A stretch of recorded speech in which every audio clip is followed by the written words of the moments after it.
Baik, Assalamualaikum warahmatullahi wabarakatuh. Kali ini kita akan mulai membahas materi kuliah pada bab 2 yaitu aproksimasi akar persamaan tak linier.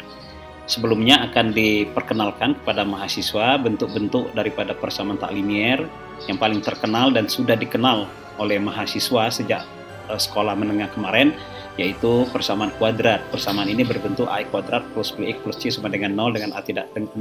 Bahkan persamaan kuadrat ini mempunyai rumus akar atau penyelesaian secara eksplisit yang kenal dengan rumus ABC sebagai berikut. Nah, penyelesaian ini dikatakan ada jika nilai X-nya adalah real. Nah, kapan dia real? Itu bergantung pada nilai B kuadrat dikurang 4AC atau diskriminan. Ada berapa banyak akarnya? Ya, monggo dibahas atau diingat-ingat kembali materi ketika belajar persamaan kuadrat di sekolah menengah sebelumnya. Kemudian yang kedua, pengembangan daripada persamaan kuadrat ini adalah persamaan suku banyak atau polinomial. Bentuknya adalah seperti ini. Jadi X-nya, variabelnya X-nya sampai dengan pangkat N. Tentu N tidak sama dengan 0. Nah, polinomial ini memiliki akar paling banyak N akar berbeda. Nah, yang maksud paling banyak di sini, monggo diterjemahkan ya, apakah dia bisa kurang dari N atau malah tidak memiliki akar, monggo didiskusikan, lihat di buku. Kemudian persamaan trigonometri, ini sin X dikurang 1 sama dengan 0, ini contohnya. Jadi di sini berapa X yang memenuhi agar sin X dikurang 1 sama dengan 0. Nah, ternyata persamaan ini memiliki penyelesaian bentuknya seperti ini. Jadi X sama dengan V per 2 ditambah 2 dikali K dikali V, mengingat periode daripada sinus X itu adalah 2V dengan K adalah bilangan bulat sembarang. Kalau ditanya berapa banyak akar persamaan ini, tentunya sebanyak K yang ada, karena sembarang ya saya kira mahasiswa paham ada berapa banyak akar persamaan ini. Kemudian persamaan eksponensial E kuadrat ditambah E pangkat negatif X sama dengan 0.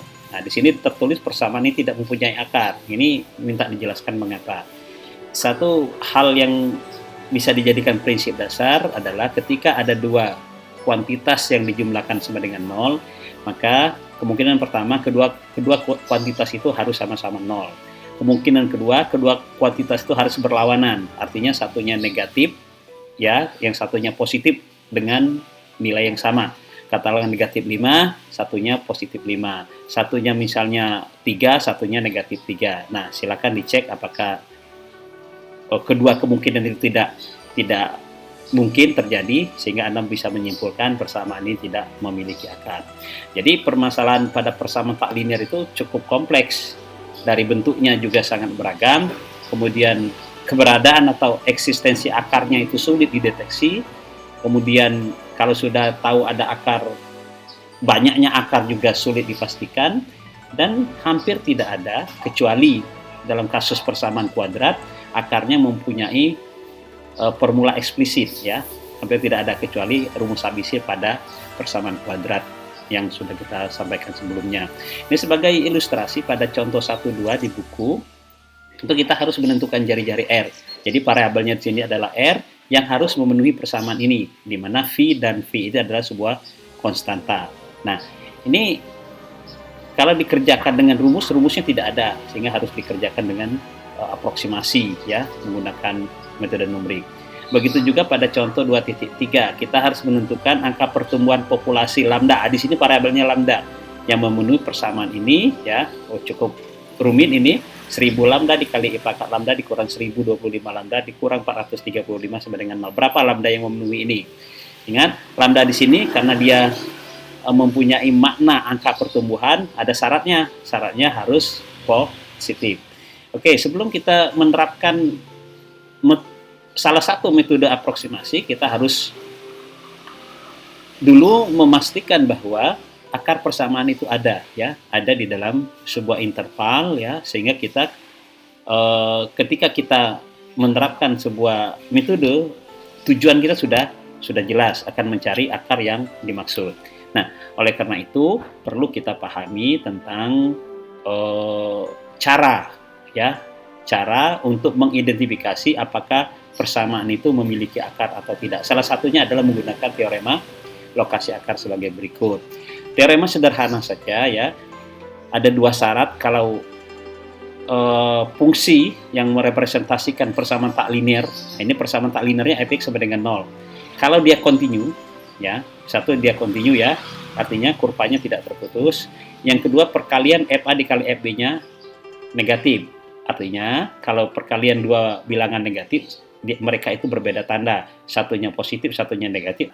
Nah, dalam ilustrasi yang sebelah kiri, kemungkinan pertama FA-nya positif, FB-nya negatif, ya. Dari positif menuju negatif itu pasti melewati 0. Nah, 0 ini titik potong ini, absis titik potong ini adalah akarnya. Begitu juga dari negatif ke positif dia pasti lewat 0.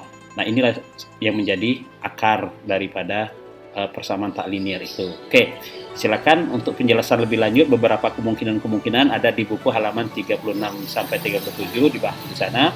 Selanjutnya kita masuk ke metode bagi dua ya. Yang pertama yang dibahas di sini ada metode secant, ada metode pulse position, ada metode Newton, ada metode iterasi titik tetap.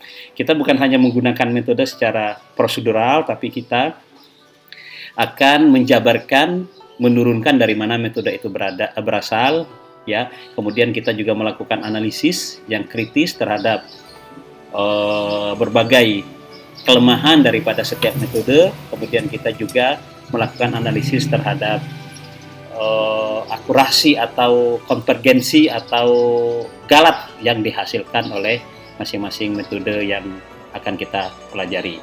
Barangkali ini kita langsung saja setelah ini masuk ke metode yang pertama, metode yang paling sederhana yaitu metode bagi dua. Terima kasih.